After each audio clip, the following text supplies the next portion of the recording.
وكل محدثة بدعة وكل بدعة ضلالة وكل ضلالة في النار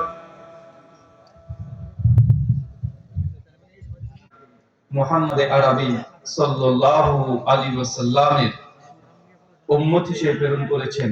সেই মহান সত্তা আল্লাহ সুবহানাহু ওয়া তাআলার সংক্ষিপ্ত শুকরিয়া সুজুদ আদায় করি তার নিজের শেখানো ভাষা দিয়ে। সকলে এক বাক্যে পড়ি আলহামদুলিল্লাহ।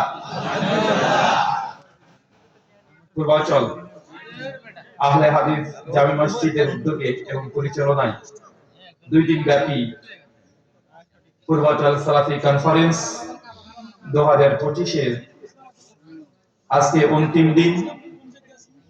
আজকের এই কনফারেন্সকে সফল করার জন্য যারা সাহায্য এবং সহযোগিতা করেছেন, বিশেষ করে 2 দিনের সভাপতি, অতিথি, বিশেষ অতিথি সহ দূর দূরান্ত থেকে যেসব দিনী ভাই এবং বোনের আলোচনা শ্রবণের উদ্দেশ্যে একত্রিত হয়েছে, যারা অর্থ, শ্রম,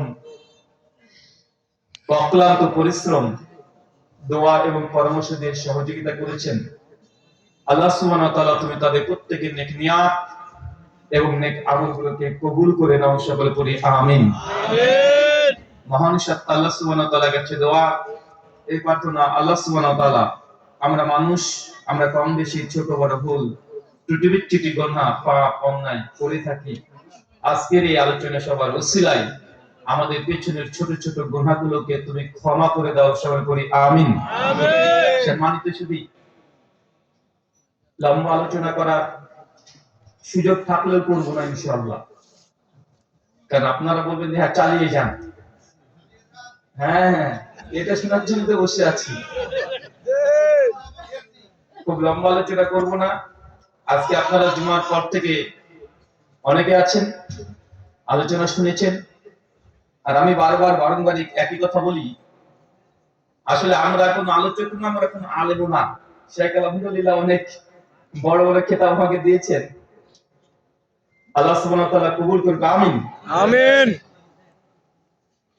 মনে রাখবেন, মানুষ যখন অসুস্থ হয় না, তখন ডাক্তারের কাছে যেতে হয়।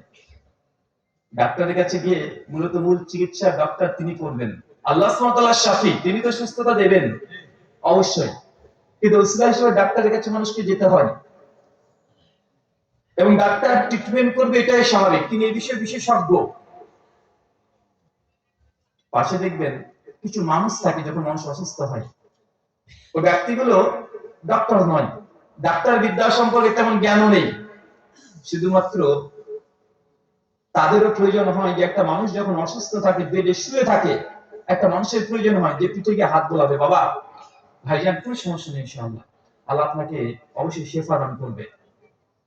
এই বিপদগ্রস্ত অবস্থায় এই মানুষটার প্রয়োজন আছে, আছে না নাই?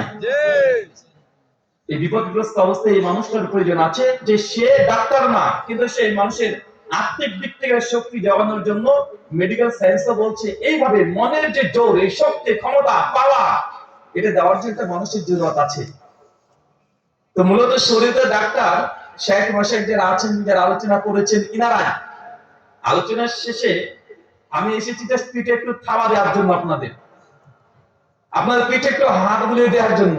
আমাকে ডাক্তার মনে করিয়েন না। ডাক্তারদের সার্জারি হওয়ার পরে দেখবেন কিছু নার্স চলে আসে না, এসে কি করে, ওই কাটা ছেড়ে জায়গাতে একটু ব্যান্ডেজ করে দেয়। তারপর নার্স আর ডক্টর কি সমান নাকি? নার্স আর ডাক্তার সমান না। ডাক্তার উনি মূল কাজ করেই দিয়ে গেছেন, এখন কাটা ছেড়ে জায়গাগুলোতে রক্ত ক্ষত চিহ্ন আছে, এগুলো থেকে যেন ইনফেকশন না হয়ে যায়, এই জন্য একটু ব্যান্ডেজ করা, বাইন্ডিং করা, ধুয়ে মুছে পরিষ্কার করে দেওয়া, এটা আমাদের দায়িত্ব। আর শেখ মাশায়েখ যারা আছেন, তাদের কাছে মূলত সালাফি মানহাজের আকীদা, মানহাজ, আমল, মুআমালাত যা আছে শিখতে তাদের কাছ থেকে হবে, আমাদের কাছ থেকে নয়। আজকে জিনিসের ছোট্ট একটা পয়েন্টের কথা বলবো, যে আজকে গোটা বিশ্ব জগতে আমরা মুসলমান হচ্ছে 180 কোটি। কত কোটি? টাইমস অফ ইন্ডিয়া 2015 সালে 13 অক্টোবর খ্রিস্টান 19, তারা বলছে গোটা বিশ্ব জগতে মানুষের সংখ্যা 750 কোটি। আর 750 কোটি মানুষের মধ্যে যে ধর্মের অনুসারী সবচেয়ে বেশি, তার হচ্ছে খ্রিস্ট ধর্মের অনুসারী। 220 কোটি, আমরা মুসলমান 180 কোটি, হিন্দু 140 কোটি। তারপরেও দুঃখজনক হলে সত্য কথা করে বিশ্ব জগতের মুসলিম জাতি ধর্মের কারণে মার খায়, সেটা অন্য কোনো জাতি না, সে জাতির নাম আমরা হতভাগা মুসলমান, সে ধর্মের কারণে মার খাই। খাই কি খাই না কথা বলে? গোটা বিশ্ব জগতের মুসলিম জাতি আছে নির্যাতিত, নিষ্পেষিত, লাঞ্ছিত, বঞ্চিত, পদদলিত। মুসলমানদের একটা সময় ছিল গোটা বিশ্ব জগৎকে তারা কন্ট্রোল করেছে, ক্ষমতা দিয়ে, প্রভাব দিয়ে, শক্তি দিয়ে, টেকনোলজি, বিজ্ঞান, সায়েন্স, ম্যাথমেটিক্স, সব জায়গাতে মুসলমানদের একটা সময় একদম শীর্ষ স্থানে ছিল। কিন্তু গোটা বিশ্ব জগতের মুসলিম জাতি আজকে সব দিকে পেছনে আছে না নাই? আছে না নাই? আজকে সব জায়গায় আমরা পেছনে আছি। এই কথা বলতে গেলে এই বারোই সাগির, ভারত, বাংলাদেশ, পাকিস্তান, এই ইতিহাস স্মরণে চলে আসে। আপনারা যে ভূখণ্ডে বসবাস করছেন, এটা নাম হচ্ছে বাংলাদেশ। 47-এর পরে এই দেশের নাম হয়েছে বাংলাদেশ। কিন্তু 47-এর আগের ইতিহাস যদি দেখা যায়, গোটা এই বাংলাদেশ তখন ভারতের একটা অংশ ছিল। ছিল কি ছিল না কথা বলেন? বাংলাদেশ, পাকিস্তান, আফগানিস্তান, কাশ্মীরের সম্পূর্ণটা, ভুটানের কিছু অংশ, সব মিলে একটা ছিল ভারতবর্ষ। আর এই ভারতবর্ষ তথা আপনাদের বাংলার এই ভূখণ্ডে, ভূমিতে ইসলাম কিন্তু আজকে আসেনি। যদিও কিছু পীর সাহেব ক্রেডিট নিতে চায়, বলে যদি এই বাংলার ভূমিতে যদি পীররা না আসতো তাহলে সবাই কি হিন্দু থাকতো, বলে কি বলে না কথা বলে? অথচ ইতিহাস যদি ঘাটাঘাটি করা যায়, এটা ডাহা মিথ্যা কথা। পীর সাহেবদের বহু পূর্বে বাংলার জমিনে অলরেডি ইসলাম চলে এসেছে, যার জ্বলন্ত দৃষ্টান্ত একাদশ প্রকাশ্যমান পাওয়া যায়। আচ্ছা, মোহাম্মদ বিন কাসেম নাম শুনেছেন? উনি কে ছিলেন? মোহাম্মদ বিন কাসেম 91 হিজরি 711 খ্রিস্টাব্দে তিনি শেষে ভারতে ঢুকছেন। কোথায়?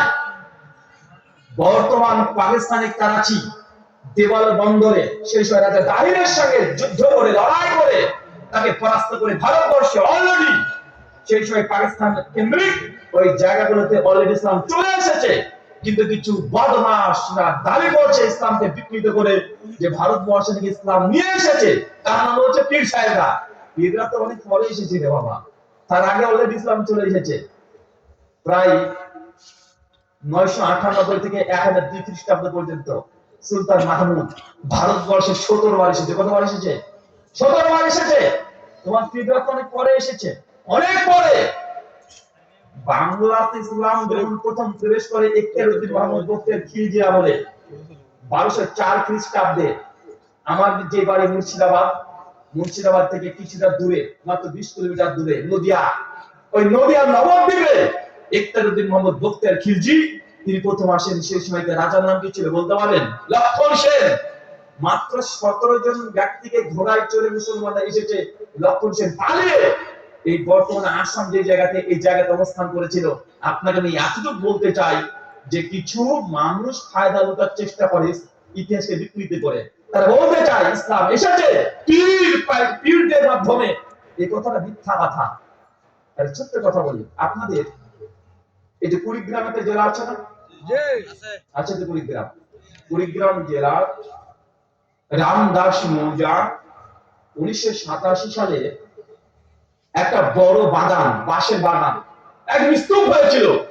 ওটা পরিষ্কার পরিচ্ছন্ন করার জন্য সরকারের তরফ থেকে যখন ওখানে খনন কার্য শুরু হয়, সেই সময় 15 ফিট বাই 9 ফিটের একটা মসজিদ পাওয়া গিয়েছিল। আপনাদের জানা আছে? 15 ফিট বাই 9 ফিটের একটা মসজিদ পাওয়া গিয়েছিল। ওই জায়গাতে ভালোভাবে যখন তদন্ত করে দেখা যায়, ওখানে মিম্বারও একটা পাওয়া গিয়েছে, একটা টাস, একটা প্লেট পেয়েছে, খোদাই করে লেখা আছে লা ইলাহা ইল্লাল্লাহ। তারপর লেখা আছে 69 হিজরি। কত হিজরি কথা বলেন? তার মানে বোঝা যাচ্ছে যে বাংলার ভূমিতে, বাংলাতে 69 হিজরিতে মসজিদ প্রতিষ্ঠা হয়েছে। মানে এটা আপনাকে বুঝে নিতে হবে সেই সময় অলরেডি মুসলমানরা বাংলার জমিনে চলে এসেছে। মানে তালেবাটা পেলে কোথা থেকে? 69 হিজরিতে প্রমাণ হয়। 69 হিজরির মধ্যে বাংলাদেশের মধ্যে অলরেডি ইসলাম চলে এসেছে আলহামদুলিল্লাহ। আপনারা সেই ভূখণ্ডের মানুষ যে নবী সাহাবীদের প্রয়োজনে ইসলাম অলরেডি চলে এসেছে। সর্বশেষ সাহাবীর নাম হচ্ছে আবু তুফাইল রাদিয়াল্লাহু তাআলা আনহু। 110 হিজরিতে তিনি ওফাত হয়েছেন। অত 69 হিজরিতে যদি বাংলাদেশে মুসলমানের মসজিদ প্রতিষ্ঠা হয়, নিঃসন্দেহে মসজিদ তৈরি করতে আরো 5-7-10 বছর লেগেছে। মানে প্রায় 50-55 হিজরিতে বাংলাদেশের ভূখণ্ডে অলরেডি ইসলাম চলে এসেছে আলহামদুলিল্লাহ।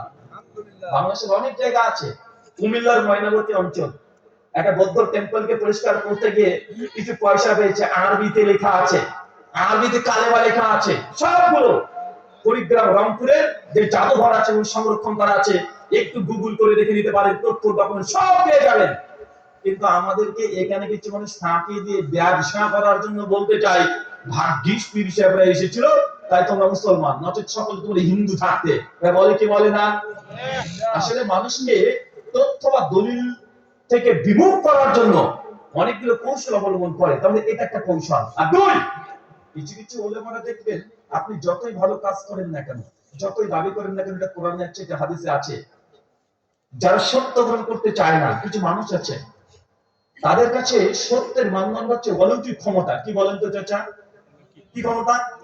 অলৌকিক ক্ষমতা। দেখছো আপনাদের এলাকাতে কোন এক ব্যক্তি আছে অলৌকিক কোন কাজ করে ফেলেছে। কেমন অলৌকিক কাজ? দেখছে আপনার ছেলের পেটে ব্যথা হয়েছিল, ডাক্তারের সাথে পারেনি, আপনি পীর সাহেবের বাইরে চলে গেছেন যে পীর বাবাজি আমার ছেলেটার পেটে যন্ত্রণা ব্যথা, ডাক্তার দেখেছে ভালো হয়নি, পীর সাহেব কি কিছু একটা করে দিয়েছে, আপনার ছেলে ভালো হয়ে গেছে। আপনি তখন ভাবছেন বাপ রে বাপ, চাকরি ব্যাপার, আরে কত ডাক্তার দেখালাম ভালো হয়নি, কিন্তু পীর সাহেবের দুই ফুয়ে কাজ হয়ে গেছে। আবার আপনি পীর সাহেবকে হাত কালি পীর মনে করছেন। আছে না নাই? কথা বলেন, আছে না নাই? মানুষ তখন যখন এরকম অলৌকিক ক্ষমতার দ্বারা প্রভাবিত হয়ে যায়, এখন ওই পীর সাহেব যতই ভুল কথা বলুক না কেন, আর একজন আলেম যতই কোরআন হাদিসে ডাইরেক্ট কোরআনের আয়াত বলুক না কেন, সমাজের মানুষ তেমন গ্রহণ করতে চায় না। কি বলে? বলছে কি ব্যাপার, তুই কোথাকার বলবি হয়েছ? আরে তুমি জানো আমার ছেলেকে পীর সাহেব দুটো ফু দিয়ে ভালো করে দিয়েছে, তুমি যদি এত বড় হুজুর হবে তো তুমি এক কাজ করো, তুমি একটা এরকম অলৌকিক কাজ করে দেখাও, তাহলে বুঝবো। ভাই বলে কি বলে না? কথা বলে মানে কোরআন হাদিস তখন তার কাছে দলিল নয়। তাজকিরাতুল আউলিয়া বলে যে বই, একটা বই আছে, বাংলাতে অনুবাদ হয়েছে, আরবি বই ছিল, পরবর্তীতে ফার্সি, উর্দু, বাংলাতে পাওয়া যায় তাজকিরাতুল আউলিয়া। ওই বইটাতে কমপক্ষে 100 জনের কাছাকাছি পীর সাহেবদের জীবনী লেখা আছে। কতজন? প্রায় 100। ওই জীবনীগুলো পড়বেন, কমন একটা জীবনী আছে। কি জীবনী জানেন? যে পীর সাহেব কোনো না কোনো সময় উঠতে পারতেন। কি করতেন? উঠতে পারতেন। আগেকার বক্তাদের মুখে চাচা শুনেননি যে আমার পীর সাহেব 3 মাসের রাস্তা 3 দিনে পাড়ি দিয়ে গেল? শুনেছেন কি শোনেন না? শুনেছেন? আরে কিছুদিন আগে চরমনে পীর সাহেবের কোন এক বক্তা বক্তব্য দিচ্ছে, বাবা রে মানে একটানে ঢাকা বার করে দিয়েছে। এখন তার পীর যে কত বড় হাত খালি পীর এটা প্রমাণ করবে কি করে? ওইটা দিয়ে পীর সাহেবের সঙ্গে আমি ওয়াজ মাহফিলে গিয়েছিলাম, অনেক নতুন কথা বাবা। সেই সময়তে পদ্মা নদীর ব্রিজ ছিল না, সেই সময়তে গোটাটাই ছিল নৌকো পথে চলতে হতো, ট্রলারে নৌকোতে ভ্রমণ করতে হতো। কবি রাত্রি বাড়িতে ফিরছিলাম আমি, হঠাৎ করে